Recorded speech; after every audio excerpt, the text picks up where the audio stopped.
All right. Here we are. What's going on? What's going on? What's going on? As you guys are jumping on, say hello. Let me know you're here. As you're watching the replay, say replay love in the comments below. We are up on a Monday. And I am Amanda Eisenman, nutrition channel and energy embodiment coach. And I am coming on today to have a conversation with one Mr. Daniel Eisenman. If you don't know Daniel by Hey Michael, hey Melanie, hey Jillian.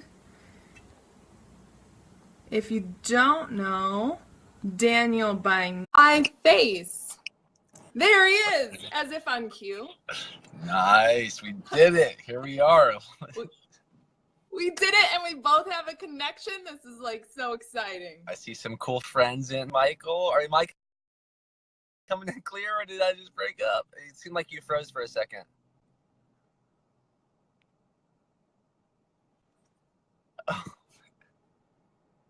Oh, yo. What's happening? So I was just giving you a real quick introduction. I was saying if you don't know Daniel by name, you probably know him by face as the Om Baby Daddy. His viral video, oming his baby to sleep, his baby newborn at the time, baby Davina to sleep, went viral last year. He ohms her to sleep from crying to sleep in like under a minute, 40 seconds, something like that. And Daniel is the author of Breaking Normal and creator and founder of the Breaking Normal app, which is how I found him. And we're here today. And he's also, I'm also taking a mastermind, in which we are bringing our babies, our creative projects into the world. And so Daniel and I are going to have an 11-minute quantum consultation. How's the road trip going? Awesome. You were breaking up a little bit. That's why I'm not sure if I'm coming in clear. Oh, okay. Man. Well, I'm going to move closer to my connection. You move closer to yours. Cool. Yeah, as long as you can hear me good. and I'm coming in, I'm doing great. Okay, cool. I'm good. I see you. Awesome. Let me see if I can get a little quieter corner like this.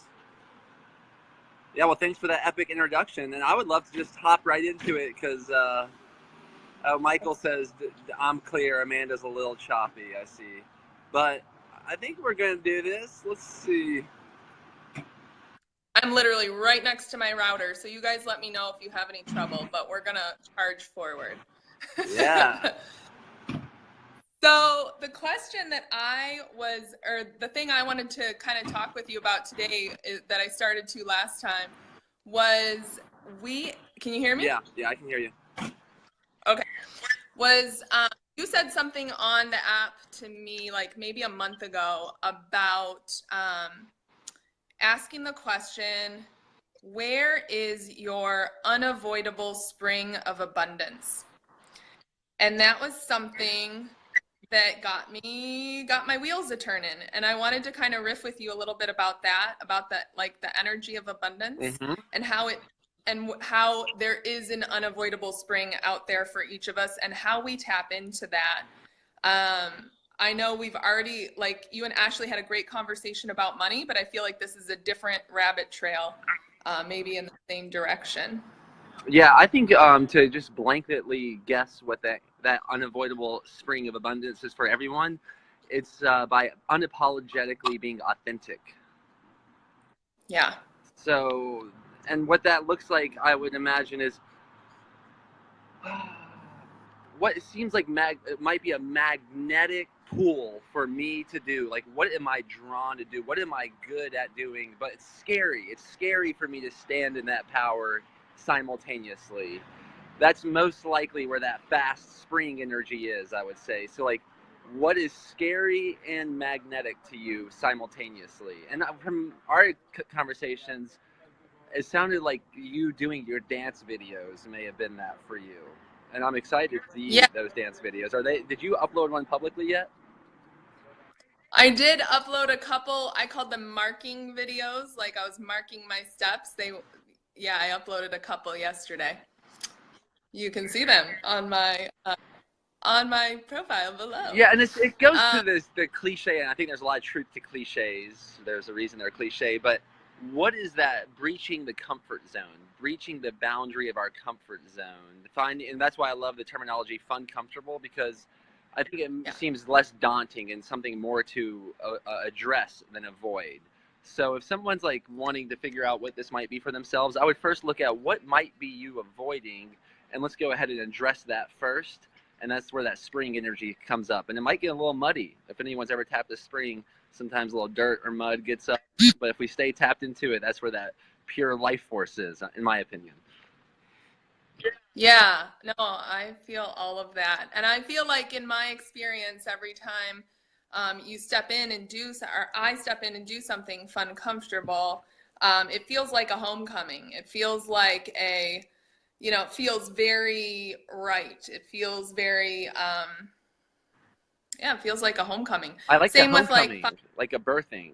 yeah, like a birthing, Yes. like, yeah, I mean, and I talk a lot about the energy of nourishment, and it feels very similar to me energetically to the energy of abundance, in which it's really open and free and pleasurable and sacred and divine. And it can happen with ease. It's not something that's meant to be a struggle. It's our birthright. So my experience is that I find sometimes it starts with not that. Sometimes it just starts with like knowing like it's not that. I recognize that it's not that feeling, and I'm gonna go explore this way. And what does spark joy? Like what does light me up?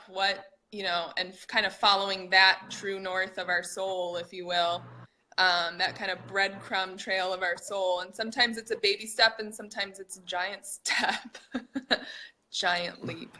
Yeah, there's so many birthing metaphors coming up that, like, everything you're saying, I'm thinking about the idea of birthing and how, obviously, being in this man suit that I'm in, I will never, from my understanding as a human, experience that the same way my Yeah. wife did. But there just seems to be a very thin line, like a tightrope of pleasure and pain, of like torment and bliss, of that fine line. And it does seem like with coming to surrendering to that, surrendering to what authentically wants to be birthed through us, whether it's literally a baby for the blessed women that are experiencing that, or if it's for any human, like for me, how I navigate what I think we're talking about, it's a little esoteric, but how I navigate this is when I get taken by an idea, like if an idea seems to take over my consciousness or mind, and it's exciting and it's scary, it's like, oh my gosh, and I even catch myself, well, how could that happen? How could I pull that off?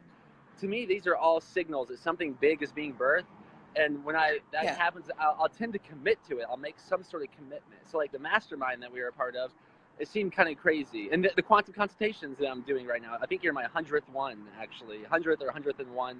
I had this idea, like, Nice. do 111 11-minute quantum consultations for people that leave a review on my book. That just idea seemed to swipe my mind. And I was like, how would I do that? And I started getting logical and categorizing it. And instead of doing that, I was like, no, I'm going to do it. I'm going to do it. I'm going to commit to it. I'm going to make the announcement. And here I am several months later, now on my 100th one. And what a blessing. I'm so happy that I could recognize that energy and then surrender to it. Yeah, I am too, because I'm stoked to be talking to you. But what you said, like what we are talking about is a little esoteric and like theoretical. So if we bring it into the day to day, what are things that you like, I don't know, daily practices or things that help you kind of bathe in that energy of abundance and really get accustomed to being fun, comfortable, like on a daily basis? Yeah. So I think that if we look at what our necessities of life are, what are arguably what we need to thrive as a human being, and if the very first thing that's taken away that would take away someone's life is air, oxygen, breath. So I spend a lot of time breathing. Like I probably for over a year now, I've done the very similar kind of breath work to like the Wim Hof style and a forceful exhale style. But when I'm flooding my body on what nourishes my being, and I'm making that a priority, it seems like everything else gets more clear. What would be next? Water. I make sure to drink extremely good water when I can, and I go to the source of the springs, and I drink from the source of the springs. What would be next? Sleep. Sleep is such a priority for me. That's like almost one of the most important things I build my whole days around, is to make sure I get a good deep sleep, and then food and so on. So I think by like really taking our basic needs seriously, the more esoteric ones get grounded in easier.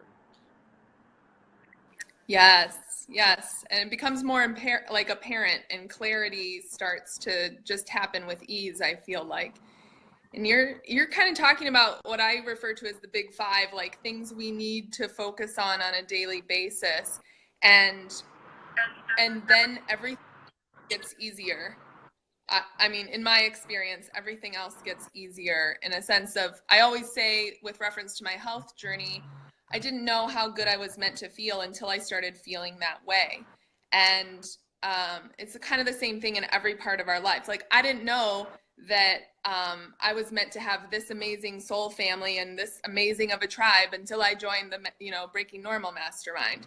You know what I mean? But it was a series of following that feeling, following that fun, comfortable feeling that got me there in the first place. Yeah, I think putting ourselves in a situation to notice, and this is a big thing of the, I think the mastermind, rather than trying to judge and put things into categories, more just being aware of what's happening in our bodies and with these subtle energies that might want to live through us. I would love to know what your big five are, but that's what I'm hearing. It's like putting ourselves in the most clear, taken care of state. Can we take care of ourselves? Because the opposite is seen in culture. Like to turn a large groups of people into more of like and put them in self-imposed prisons, like overfeed them, undersleep them, overwork them, pipe in news that's scary directly into their homes on the daily. These are all great ways to turn people into prisoners, in a way, like in their own prison. And what I think we're talking about is how to liberate ourselves from that by taking care of ourselves and treating ourselves like we would treat our baby. And I mentioned the air, water, sleep, movement's another big one. What are the big five that you're referring to? I would love to hear that. Yeah, I talk a lot about water, vegetables, sleep, movement, and appreciation or love in our lives. Those are like the big five that I talk about. So I guess I'm kind of lumping in air with movement. I think of it as a practice. Bonjour, Elodie. But yeah, those are my big five. But you've got me thinking now about like, I firmly believe that the body is meant to do way more than we kind of expect of it. Not just our soul. Like, we think about reaching our full potential in a lot of ways, like in a sense of our business or our soul, and like doing all these, like maybe having mystical experiences and things like that. But I believe even in the physical body, there's so much more for us that we might categorize now, or that I might think of now as like superhuman, or that would be a miracle if I could do that. And I think oxygen, water, like just these things, like you're talking about the Wim Hof method, you're talking about, the Anthony William talks about like mineral salts undiscovered by science that kind of heal us from the inside out. And I think of what is our body able to do, like what will we be able to do in like 30 years that isn't even on our radar right now. That's such a good point. Like if we look at Olympians from 100 years ago, the gold medalist, it would probably, like, people that are not making the Olympics might embarrass those athletes. So yeah, I think humans are barely scratching the surface of our potential, and that's fun. That's awesome to know. It's awesome to know that, yeah, there's been a lot's been done before, but all of us are unique individual expressions of the divine, and the limits are probably based on our imagination. And if we maybe stop looking at how other people are limited to decide our reality, and more like look within and make ourselves as powerful as possible by taking care of the basics first, I think we might find out the superhumans that we all are. So I like this topic we're alluding to here. Yeah, Like, what's your 4-minute mile? What are you going to break through? What's your 4-minute mile? Exactly. And I think a big part of this comes to another theme of the mastermind, which was rather than comparing ourselves to each other, to compare ourselves to ourselves. Yeah. Comparing ourselves to ourselves yesterday or last week or last month, making that the metrics of comparison, rather, because just as a fish comparing itself to a bird would be crazy, maybe a Daniel comparing himself to Amanda would be crazy, and it might be more aligned for us both to just make sure that we're improving ourselves in the best way possible. Absolutely. Absolutely. So I'm curious, what is your 4-minute mile right now in this present moment, Daniel? I think basically I'm feeling strong about getting a million people to be impacted by the Breaking Normal book and the app simultaneously, and making that like the DNA of the Breaking Normal brand. That feels like an important responsibility. It feels like one of those ideas. They're like, that's crazy. How are you going to do that? I just got off the phone with Hay House this morning, and it was hailing in San Francisco as that was happening. So something's happening. I don't know exactly what it is, but it seems like I started the race, the 4-minute mile. Yes. How about yourself? You started. You're online. I would love to hear that, and then I'm going to go check in with the baby. We're like parked out here right in the coffee shop. Long story, but anyways. I would love to hear yours too, Amanda. Oh, my 4-minute mile. I have 2 things coming up, and the first one is TED Talk, and the second one is getting the dance video, like reaching a large crowd with the dance videos that I'm gonna put out. That's what's coming up for me. Like, I like the having TED a Talk. big The large crowd is I would love to hear like a measurement, so there's something to and a large crowd's fun too. That could be all it is. Large crowd's fun too. I don't know. We'll call it a million. We'll call it a million. What if you did the TEDx? You did the dancing in the TEDx. What if I did? What if I did the dancing? That would sound like TEDx? a good way to reach a large audience doing that. Something the TEDx stage has never seen before. How many are do you have a measurement on how many your book has reached now? I think it's almost getting close to like 5,000 copies distributed.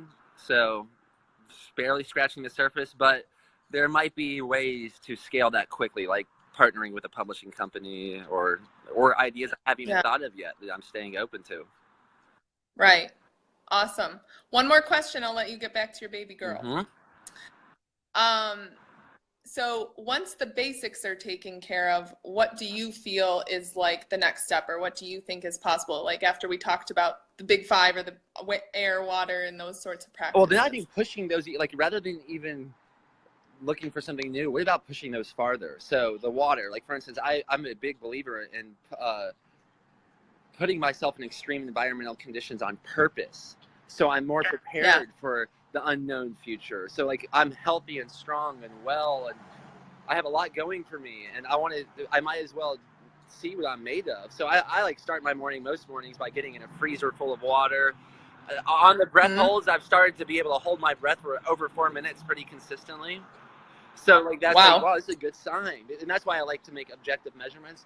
So why not if I can see if I can hold my breath for 6 minutes? I wonder what that would be like to hold my breath for 6 minutes. Right. And that's like pretty much exactly like, and some people might call that superhuman, right? That's pretty much exactly what we were just talking about. Yeah, because I think that those are just so easy to measure. Like maybe I'll be able to swim. Who knows? I'll find new ways to push it. Like push it with my breath, push it with my body, push it with the cold, push it with the heat. And it seems like the more I do that, it just carries over to everything. I think how we do some things or how we do everything. So if I can find something that I love doing, that I'm good at, that comes natural to me, and that it's fun to keep excelling and evolving with that, it seems like everything evolves. Exactly. I was just going to say, the thing we're not saying, we're talking about the physical, but the thing we're not saying is this sort of method, like kind of just filters over into every other part of life. Let me see how much Davina's doing. Yeah, man, great talk. I'm excited to get to know you more and more, Amanda. You want to say hi to Davina? Hello, Davina. Is you ready to go? You too. Let's see. her. Let's see her. Oh, she's ready. Hi, baby. She's ready to get out of that car seat. I think I'm gonna grab her. So Ready to go. Davina just turned 1, you guys. All right. Well, I'm gonna let you go, and I'm gonna do a little wrap up of my own here. I think. Awesome. Well, thanks for having me on here, and to be continued. Yes. Thank you so much, Daniel. Can't wait to talk to you again. Dream big. Peace. All right, guys.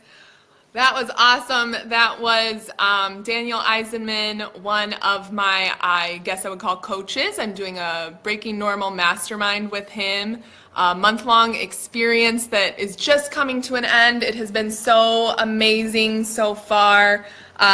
Daniel, so I gave him an intro at the beginning, so if you're just now jumping on, definitely watch from the beginning, but he's the author of Breaking Normal, a book about rewilding your inner child, and the creator of the app Breaking Normal. And one of the things I love about Daniel is he's unapologetically himself, but number 2 is he brings language to a lot of things that I've felt for years, as far as, like, we just use the word fun comfortable, right? Which really gives you an idea that getting uncomfortable can be fun, right? That our growth process can be fun. So he has a number of other idioms like that I'm not gonna think of on the spot. But that was our quantum consultation, 11 minutes of communication between him and I after I read his book and reviewed it.